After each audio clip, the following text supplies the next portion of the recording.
Tonight, breaking news out of the Air India crash that killed 260 people. Reports tonight that fuel switches were cut off in the cockpit seconds after takeoff, shutting down the engines, then turned back on moments later, raising more questions about what could have caused this tragedy. President and First Lady traveled to Texas today, meeting with families in Kerr County, witnessing the devastation from the floods firsthand. This as questions grow about warnings and response times. What was FEMA's role? We talked to Deanne Criswell, former FEMA administrator under the Biden administration. I'm Trevor Alt on the ground here in Texas with the latest in the week-long effort to find victims, including one giant pile of debris that search teams believe may have buried an entire house. Severe weather hitting much of the country, possible tornadoes from Kansas City to Chicago, and extreme heat from California to Texas. This as part of the Grand Canyon is forced to evacuate due to wildfires. We'll show you what to expect where you live. A new study shows a rise in prediabetes among American adolescents. New CDC data putting that number at 1 in 3 teens. What's behind those figures, and how can we help protect our kids? And scientists unearthing a discovery they're calling nothing short of magical. A dinosaur fossil dating back 70 million years, buried 800 feet deep underground. We'll show you the unexpected place they found it. From ABC News World Headquarters in New York, this is Prime with Linsey Davis. Good evening, everyone. I'm Juju Chang in for Linsey Davis on this busy Friday evening. Thanks so much for streaming with us. We are following President Trump's visit to the Texas flood zone and the painstaking search for the missing. But we begin tonight with breaking news on that Air India disaster, 1 month after that devastating crash that left at least 260 people dead. Just a short time ago, investigators released the preliminary report about what went wrong. Air India Flight 171 crashed just after takeoff on June 12th in the western city of Ahmedabad. 241 people on board died and at least 19 people on the ground as well. There was, you'll recall, that one miracle survivor who walked away from the crash. Tonight, aviation investigators say the fuel to the plane was cut off just after takeoff. In the cockpit voice recording, one of the pilots is heard asking the other, why did he cut off? The other pilot responded that he did not do so. The report reads, so the big question tonight, if both pilots say they did not cut off the fuel supply, what happened?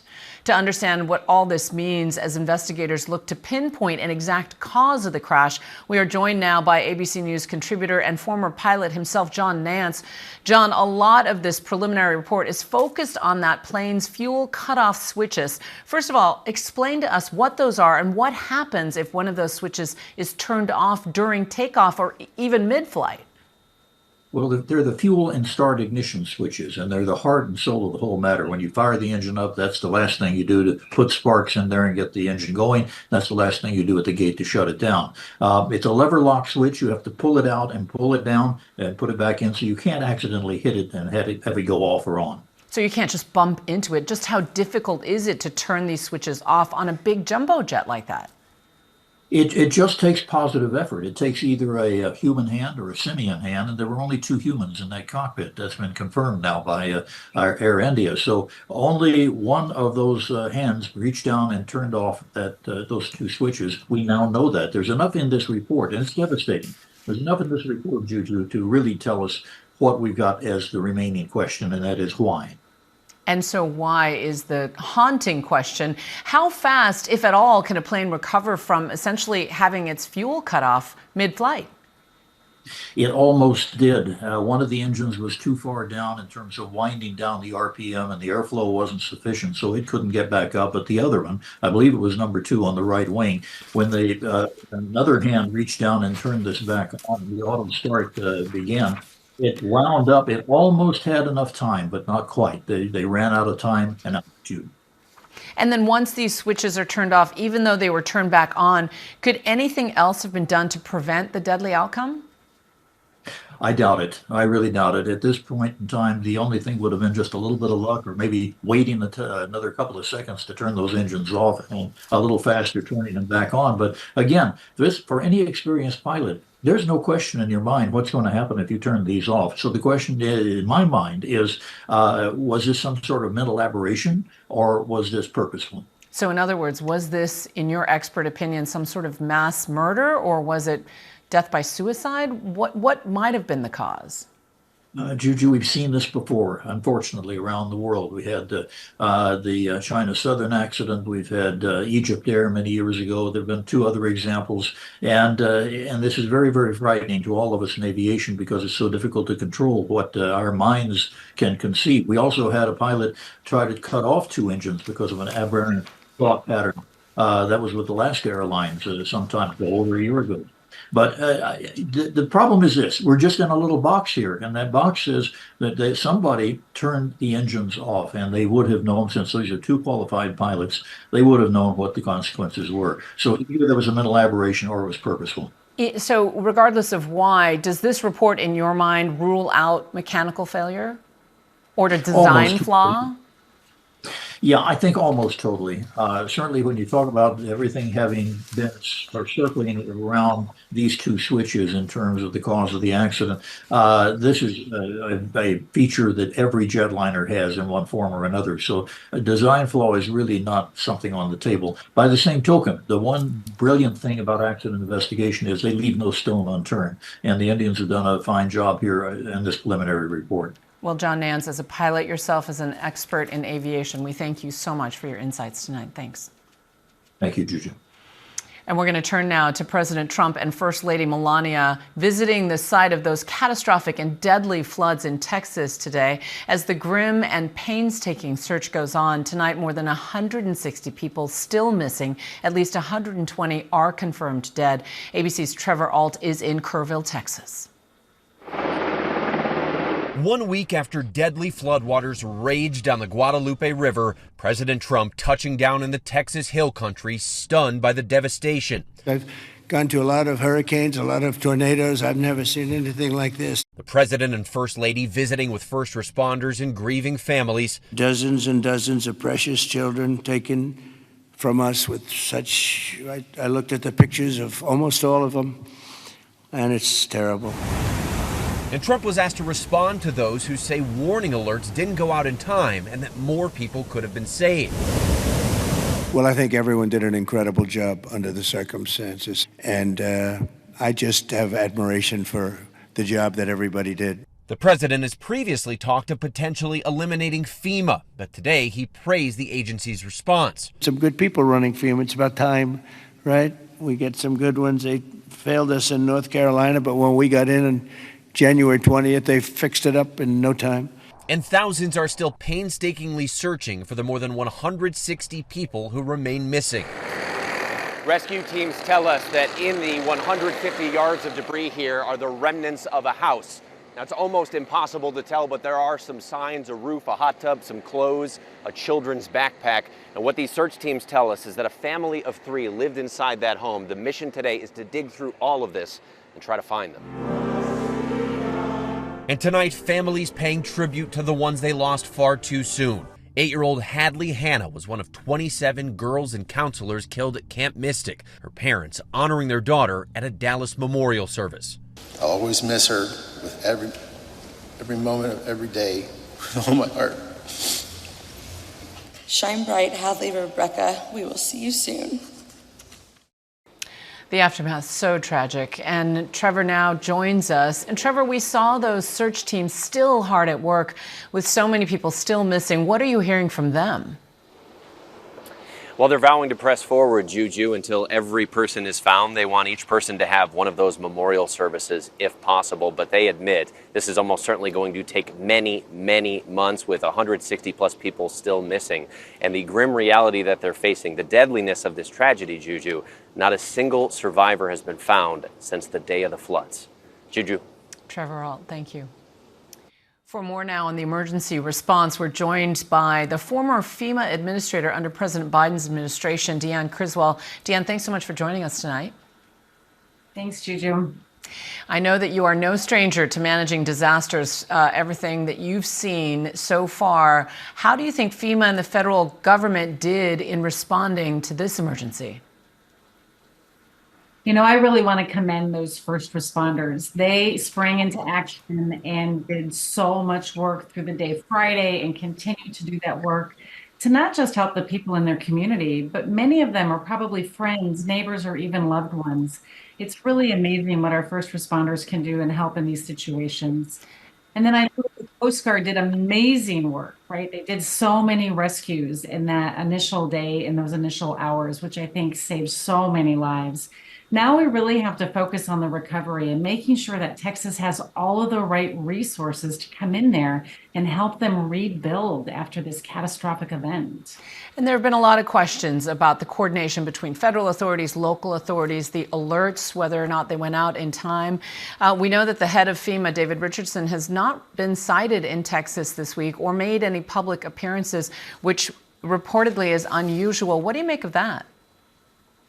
Well, I know during my time, and what I would do is that I would go out into one of these events, hopefully within 24 hours, but maybe 48 hours after the event happened. Because for me, it was so important to talk to the people that were impacted, to see the devastation with my own eyes, so I could make sure that I was sending the right resources to help the state or even help anticipate what they might need because they're so overwhelmed with the just mere magnitude of that response. It's really hard to direct resources and provide clear direction to your team if you're just sitting in an office in Washington, D.C. Really being able to talk to people is what makes the difference, at least the way I wanted to approach it and putting people first in everything that I did. And what kind of a reminder? I mean, the tragic loss of life in this particular disaster reminds us all of the importance of emergency management. President Trump has talked in the past about eliminating FEMA. What, if anything, have you heard from your former colleagues about what they're seeing? Well, I think some of the conversation that's out there about what to do with FEMA, whether they're doing a good job or a bad job, it really does impact morale. But at the end of the day, the people at FEMA, the women and men at FEMA are some of the most dedicated public servants I have ever worked with. And I know that they are trying to do everything that they can to make sure that they can help this community, as well as continue to work with other communities in their preparation and their planning so they can anticipate events like this, because we're seeing these record-breaking events month after month. We need to make sure communities have the right tools and information so they can plan appropriately to protect their citizens.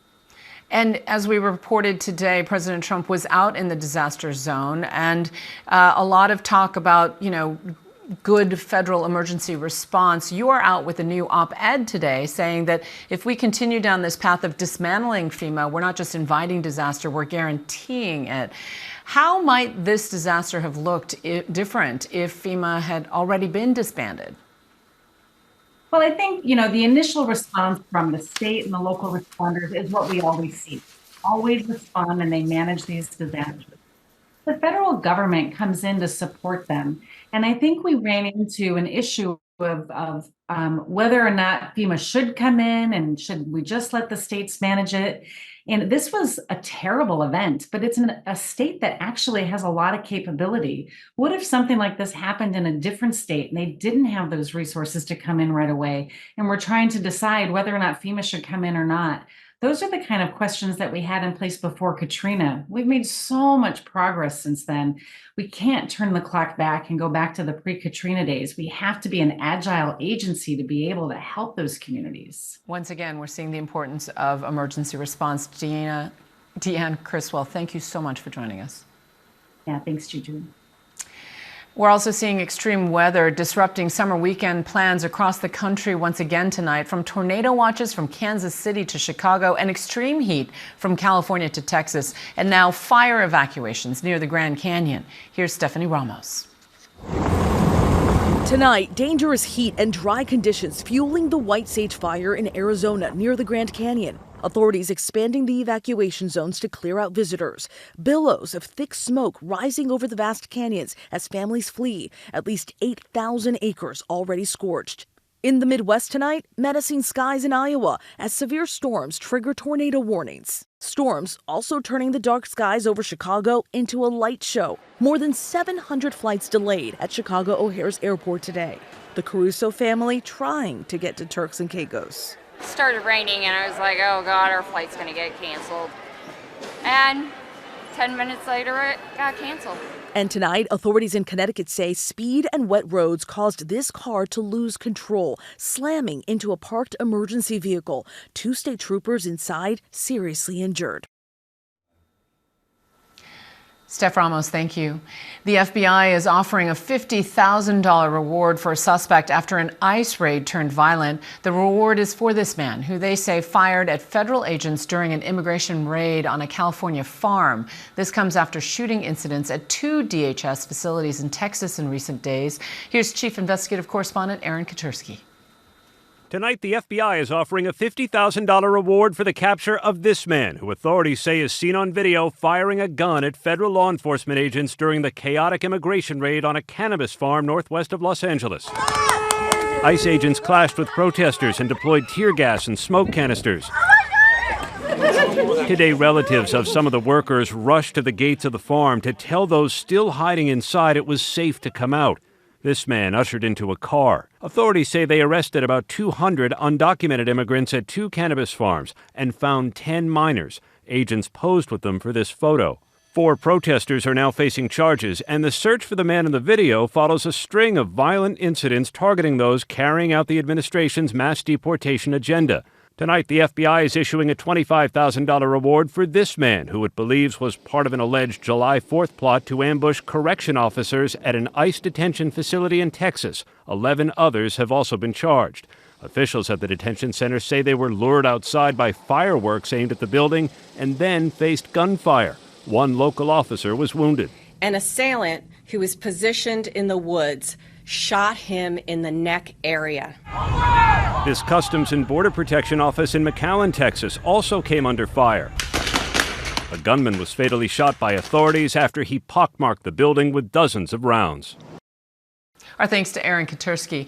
There is major turmoil inside the Justice Department tonight over the handling of files in the Jeffrey Epstein investigation. Sources tell ABC News there was a fiery confrontation between Attorney General Pam Bondi and Deputy FBI Director Dan Bongino, and that Bongino has told allies he may resign.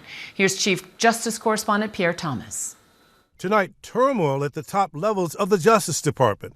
Sources tell ABC News of a fiery confrontation between Deputy FBI Director Dan Bongino and Attorney General Pam Bondi over the department's handling of the investigation into sex offender Jeffrey Epstein. Sources tell us Bongino did not come to work today and has told allies he may resign. For years, Bongino, a former podcast host, and his boss, FBI Director Kash Patel, stoked conspiracy theories over Epstein's death, insisting shadowy forces within the government engaged in a massive cover-up. Folks, you're going to see a lot of names on that. The Epstein client list, I believe, based on what I've heard from sources and the story I just told you, basically, is going to rock the political world. There's a reason they're hiding it. Attorney General Bondi promised to deliver answers. The DOJ may be releasing the list of Jeffrey Epstein's clients. Will that really happen? It's sitting on my desk right now to review. But this week, DOJ released a memo saying there's actually no client list at all. Bondi asked to explain. I was asked a question about the client list, and my response was, it's sitting on my desk to be reviewed, meaning the file along with the JFK, MLK files as well. That's what I meant by that. DOJ also said Epstein did in fact die by suicide and that there was no credible evidence found that he blackmailed prominent individuals, and declared it would not be releasing any more information about the case. President Trump on Tuesday tried to change the subject. People still talking about this guy, this creep? That is unbelievable. All week long, growing outrage from some of Trump's top supporters, who were counting on the release of the Epstein files and are now demanding answers. Our thanks to Pierre Thomas. A prominent Georgia Republican is accused of operating a $140 million Ponzi scheme. The SEC is alleging Edwin Frost misled investors through his firm, First Liberty Building and Loan. Regulators say he used investors' funds to repay other investors, as well as buy luxury items, vacations, and make political donations. Frost has said he takes full responsibility and plans to work towards repaying those affected. There's no word yet on whether criminal charges will be filed. The State Department laid off more than 1,300 workers today, just days after the Supreme Court cleared President Trump's plans to make large-scale reductions in the federal workforce. Officials say they're cutting bureaucracy and waste, but critics say it will hurt U.S. influence around the world. ABC's Rachel Scott is at the White House tonight. Tonight, an emotional scene at the State Department. Mass layoffs now underway. Workers walking out carrying boxes. Their colleagues putting signs in the window. You don't deserve this. We love you. Thank you for your service. Notices going out to some 1,100 civil service employees and 246 foreign service officers. Acts as part of the Trump administration's move to shrink the federal workforce. We took a very deliberate step to reorganize the State Department to be more efficient and more focused. Oh my God! Did you survive? Among the areas targeted, programs designed to protect human rights and promote democracy, and divisions dealing with refugees and immigration. You are doing this out of love of country. Democrats warn the effects of these cuts could be far-reaching. What kind of impact is this going to have? The rest of the world is just watching this with their jaw dropped, but it's also probably the happiest day for some of our adversaries and our competitors. I can imagine Vladimir Putin's very happy today seeing what kind of decimation is happening to our State Department. That's, of course, Rachel Scott reporting. The Wimbledon men's final is set. American tennis star Taylor Fritz took on defending champ Carlos Alcaraz of Spain today in a tense semifinal match that went 4 sets. Despite forcing 2 tiebreakers, Fritz couldn't hold off Alcaraz, who now heads to his 3rd straight Wimbledon final. In the other semifinal, Jannik Sinner beat Novak Djokovic in straight sets, ending Djokovic's 6-year run of reaching the Wimbledon finals. Sinner will face Alcaraz in Sunday's final. As for the women's final on Saturday, American Amanda Anisimova will face Iga Swiatek. Both men's and women's finals will air on ESPN and ESPN+. Whew. Coming up, it's hardly helped ease the pain last week when Brian Kohberger pled guilty to murdering those 4 Idaho college students. The victims' families are now divided, some saying justice was served, others saying a deal was made with the devil. Arcana Whitworth reports. And the chances of discovering a dinosaur fossil are pretty low, but how about finding one more than 700 feet below the parking lot of a natural science museum? We'll tell you more in a moment.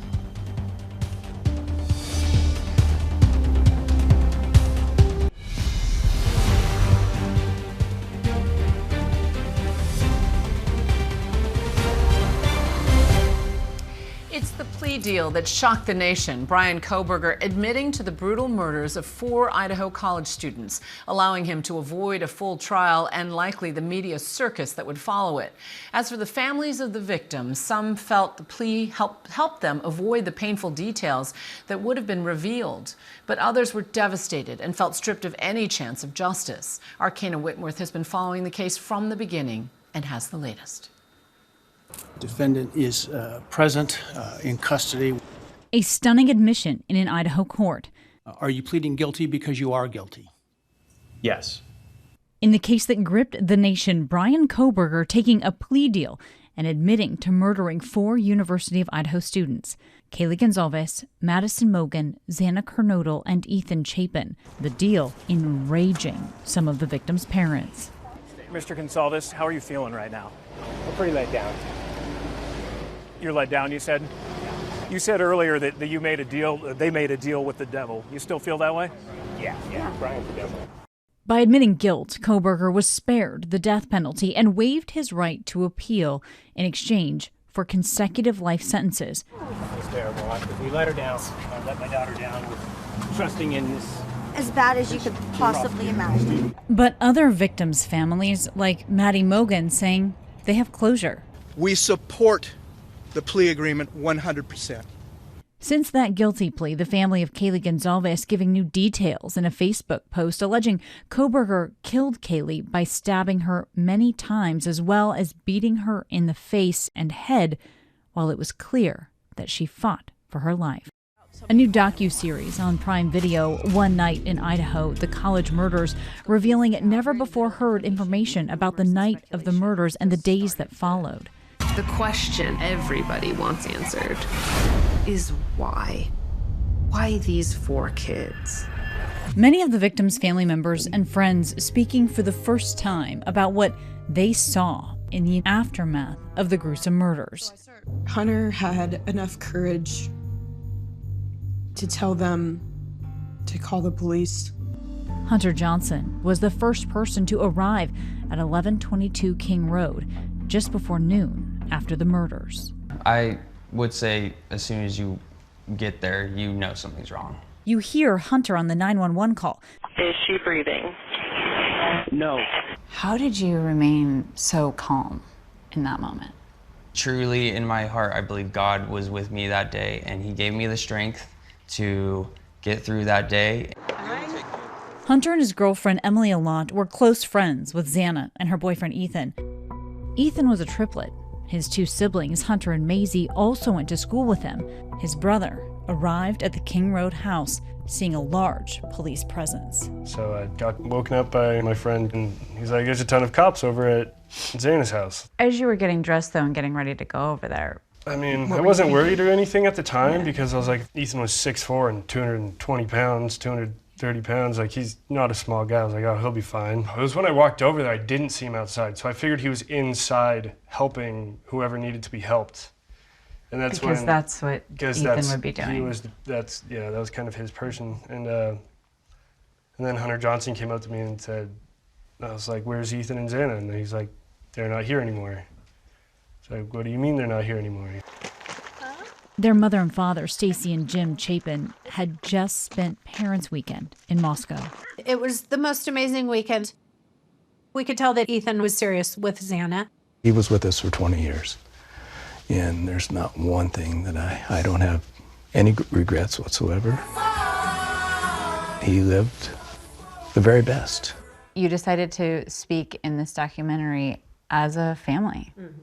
How did you come to that decision to do it? We just decided maybe it was best to tell our story of Ethan literally one time. He deserves it.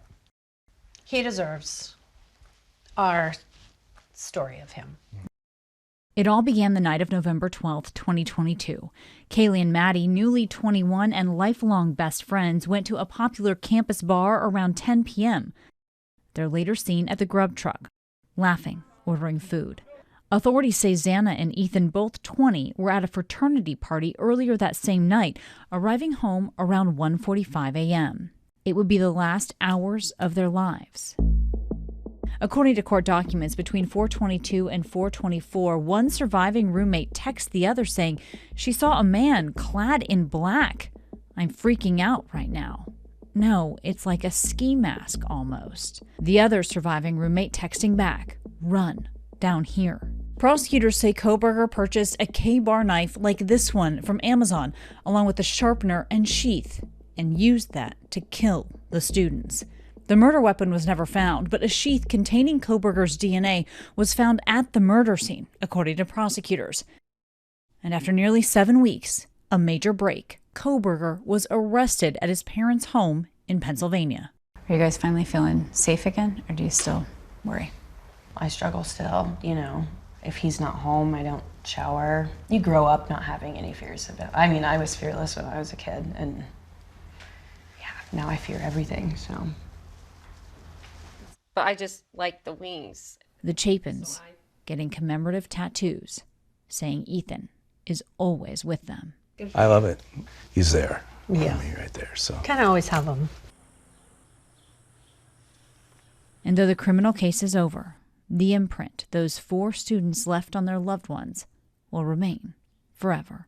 Who they are as people is so much more than the Idaho 4, and they shouldn't be known as the Idaho 4, and they shouldn't be attached to, the name of who did that to them. And I just think that, hopefully one day that they're just seen as who they are and not what happened to them. Our thoughts are with their family. And Kana Whitworth, thank you. Coming up, there is a rise in teens who are pre-diabetic, according to new federal data. What's behind the concerning trend, and what can parents do to help curb it? And a super sit-down with our own Will Reeve, talking one-on-one with the new Superman to discuss the Man of Steel's newest adventure and the deep history of the role. Don't miss it. We'll be right back. A new federal estimate shows a rise in prediabetes among American adolescents, and it's spurring concern among healthcare providers. Here are the findings by the numbers. 1 in 3 teens had prediabetes in 2023, according to new CDC data. Each year, 5 to 10% of people with prediabetes progress to type 2 diabetes, according to a global survey conducted in the UK. They found people with prediabetes are also 15% more likely to develop heart disease than those with normal blood sugar levels. And they are 14% more likely to suffer a stroke. Health professionals urge people diagnosed with prediabetes to get at least 150 minutes of moderate intensity physical activity, like brisk walking, every week. And if they are overweight, try to lose 5 to 7% of their body weight. A lot to dig into. So ABC News contributor and pediatrician Dr. Alok Patel joins us now to talk more about this. Dr. Patel, good to have us with you. Happy Friday, Juju. It's good to see you, but albeit not about this very concerning headline. This is a concerning headline, you're right. So tell us about the dangers of prediabetes and what concern is it in terms of younger people? Why is it greater concern? You know, Juju, I would almost go beyond and say that this is just a concern, and this is almost a red flag affecting 8.4 million youth. Prediabetes, a condition in which the blood sugar is elevated, and there may be some insulin resistance. That's a hormone that regulates blood sugar. And if this isn't treated, a percentage of these individuals can progress to develop type 2 diabetes and potentially lifelong chronic illness, which increases your risk of many other illnesses as well, including heart disease and stroke. And what's scary about prediabetes, aside from the fact that it can progress, is in many cases it's silent and there are no symptoms. And it has to be caught by these screenings. And so why are we seeing these huge increases, and what can parents do, if anything, to protect their kids?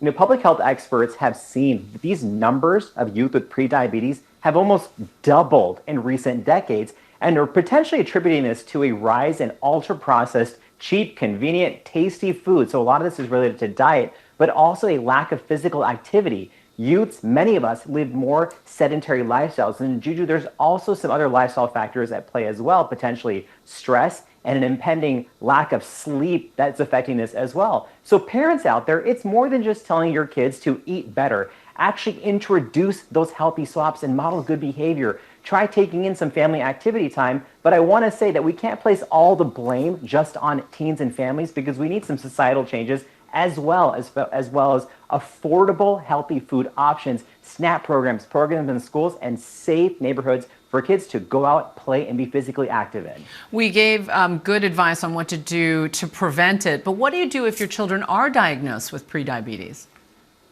You know, the good news, everyone take a breath, is that this is reversible, this condition. In fact, one study showed that with strict lifestyle interventions, about 40% of people with prediabetes can go back and have normal blood sugar numbers. It just takes a regular regimen of good diet, nutrition, and physical activity. On the flip side, there are studies showing that if we don't take care of this, about 10% of individuals with prediabetes can actually go on and develop full-blown diabetes in a year or a little bit longer. So the good news is it is reversible. Just make sure you keep checking in with the healthcare professional and getting your blood sugars checked.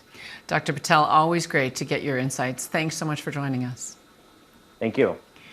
And coming up, we're talking with singer-songwriter Ashe about her new collaboration with Finneas and the duo's upcoming new album.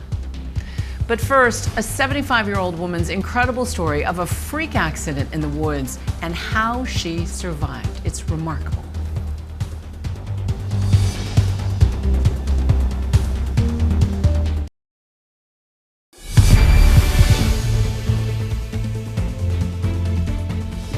The Denver Museum of Nature and Science finds a rare dinosaur fossil in its own parking lot of all places.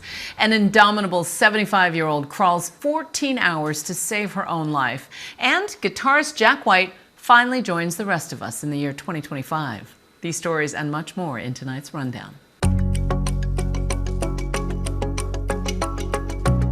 The Denver Museum of Nature and Science is celebrating a discovery made under their own parking lot that they have called nothing short of magical. The discovery? Vertebrae from a plant-eating dinosaur dating back nearly 68 million years. The museum started drilling underneath their parking lot to explore if they could use geothermal energy to sustainably cool the museum, and found the specimen 763 feet below street level.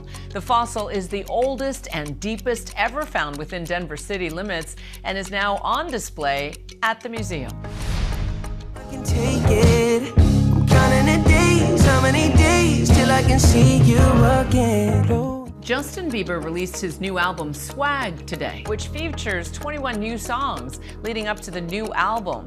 Bieber teased the new project on several billboards in New York's Times Square and Atlanta and Iceland. A 75-year-old Colorado woman crawled 14 hours to save her own life after breaking her femur in a remote area. Charlene Kirby was cleaning debris on her sprawling property when the truck she was driving jackknifed. She escaped from the truck, but then it began rolling towards her. As she ran, she fell, breaking her leg in the process. Kirby then crawled overnight, inch by inch, back to her house and was found by her son. She was released from the hospital last week, just in time to attend her grandson's wedding. A father accused of attacking two youth referees during his son's hockey game has pleaded guilty to assault in Seattle. Video shows Uriel Gonzalez shoving the 12 and 14-year-old refs to the ice in February. As part of his plea deal, he agrees to pay $1,500 to the victims, perform 80 hours of community service, and complete an anger management or youth sportsmanship course. The first rare earth mine in the U.S. in over 70 years is opening in Wyoming. Energy Secretary Chris Wright and a delegation of representatives attended a groundbreaking ceremony today at the site. The mine is expected to produce raw materials from rare earth elements like neodymium, which is used to make wind turbines, and terbium, which is a critical element in the production of military hardware. Jack White gave himself a peculiar gift for his 50th birthday, a cell phone, his very first one. The former White Stripes rocker said in a social media post that he reluctantly got a smartphone after feeling like he was missing out on certain things, like listening to his own music in his car and scanning QR codes to pay for parking. White banned cell phones from his shows in 2018, saying he wanted audiences to have a more authentic experience.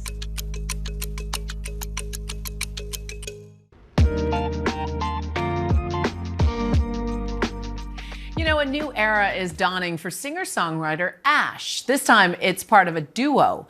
Multi-platinum artist Ashe recently wrapped up her solo trilogy tour after releasing her third studio album, Wilson, in 2024. Now she is teaming up with her longtime friend and collaborator and Grammy and Oscar Award winner, Finneas, who we know often collaborates with his sister, Billie Eilish. Together, they are forming The Favors. Their debut album, The Dream, arrives September 19th, and their dreamy second single, The Hudson, just dropped. Let's take a listen.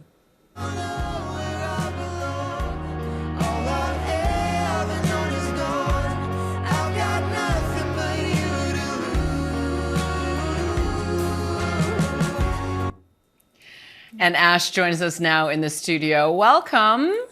Hi. Hi. You know, you look like a movie star.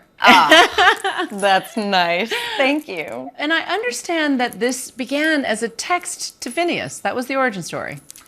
Yeah, there came a time where I was like, oof, looking for the joy in music again. And always when I've created with him, it just was the most special times. And I texted him and I was like, hear me out, kind of joking around.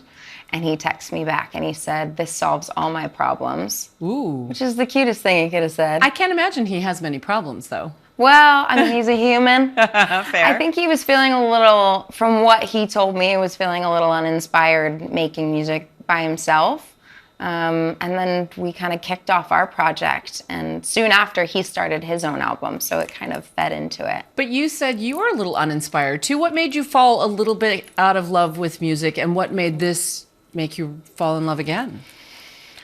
I think that, as you probably know, I think the entertainment industry can kind of burn you out if you're not careful and healthy and have a really good therapist. And all keys. Yeah, exactly. And I think I lost a little bit of the plot for a second, and I got really tired and started seeing a great therapist and called Finneas and started working on this album together. And it just, it reminded me why I fell in love with the whole thing in the first place. Yeah, amazing. You know, a lot of people are saying that this has a sort of vintage 70s sound. What were you going for in terms of that tone? You know, I think people make up all kinds of stories about what inspires their sound. I think genuinely, Finneas and I grew up on records like Simon and Garfunkel, Bookends, and Carole King, Tapestry. And, you know, I think we just are easily inspired by that decade of music. So it kind of just seeps into what you create. The songs also have this kind of personal feeling and personal touch to them. Do you feel like you and Finneas are approaching your own stories, telling similar messages? We were like, what if we wrote an album that was like a movie? And so you can kind of see in the music video, we're sort of living that out a little bit. I love it. I also like the 70s vibe of the kerchief. Very nice. Thanks, Juju. Tell me about, you know, two Bay Area girls here just chatting about everything in life. But you just came back from a solo tour. You've finished your trilogy of solo albums. What's it like now moving into this new duo? Scary as ever. It's nerve-wracking. It's exciting, but I feel so raw and vulnerable and human in the experience. Do you think you'll go out as a duet on tour, as a duo? You know, I think the short answer is there has to be a demand for it. So I would love for people to devour this album, and if they buy tickets, we'll put on a tour for them. That's amazing. Well, that sounds like a challenge, and we're up to it. Thank you, Ashe, so much for joining us. It was really a pleasure to meet you. Thank you so much. The Favors' debut album, The Dream, drops September 19th, and you can stream their new single, The Hudson, right now, super cool, online. And finally tonight, it's one super sit-down. The son of the OG movie Superman, our own Will Reeve, talks one-on-one with the new cinematic Superman to discuss the Man of Steel's newest adventure and the deep history of the role. Is this weird for you? I wouldn't say weird. I would say it's a little surreal in some way. I don't know. It feels special. It's special for me, too, interviewing David Corenswet. He's the new Superman. Miss Lane. Viewers likely know that years before he was paralyzed and became a hero of a different kind, my dad, Christopher Reeve, was the first to play the Man of Steel on the big screen. Hey, Jim! Whoa! Excuse me. That's a bad... A cornerstone character in American culture, Superman has won the hearts and stoked the imaginations of countless fans. I sat down with Corenswet to talk about his experience donning the cape and tights for the role of a lifetime. Superman's coming out, and you're turning 32 in the same week. Yeah. I must say, it is a bit odd for the first time in my life to be older than Superman. I still look up to you, but more as a friend and a peer than you can't tell me to go to my room. No, definitely not. Hey, buddy. Eyes up here. Why do you think people have such passion for and strong opinions about Superman as a character? Well, first, I think a lot of it is because of your dad. I mean, it's so rare that you have a character so effectively portrayed on screen, you know, that makes the actor a global movie star, and they become sort of inextricably linked. And then to have a circumstance in life that puts them in a position where they have a chance to play that part in their lives, but in a public way again, but in a way that feels separate from the film, but not separate from the character and the spirit of the character. I do wonder, and try to pretend like you're not talking to me when I ask this question. Do you wish in any part of you that my dad, the way he played his character, became famous for his character, and then the subsequent final 26 years of his life hadn't been so celebrated and iconic in multiple ways? Would that take the pressure off of you right now? Not for a second. No hesitation. And I'll tell you why. I think I identify with your dad, but I was supposed to pretend I'm not talking to you. You don't have a pair of glasses. I don't. I have great eyesight. Yeah. I felt uncertain about whether it would go well, whether I would be any good, whether I'd be up for the challenge, and then ultimately whether I'd turn out to be what audiences wanted or expected or would enjoy. Superman didn't completely think through the ramifications of the Bravia thing. If this guy is even from Bravia. Before beginning filming, Superman director and DC Studios co-CEO James Gunn screened Superman, the Christopher Reeve story, a recent documentary about my father and family for the Superman cast. And it starts with the huge success of Superman and your dad's uncertainty about taking the role, leaving the theater, the criticism of sort of you're selling out and this movie's never going to work. Nobody's going to want to watch a superhero on the big screen.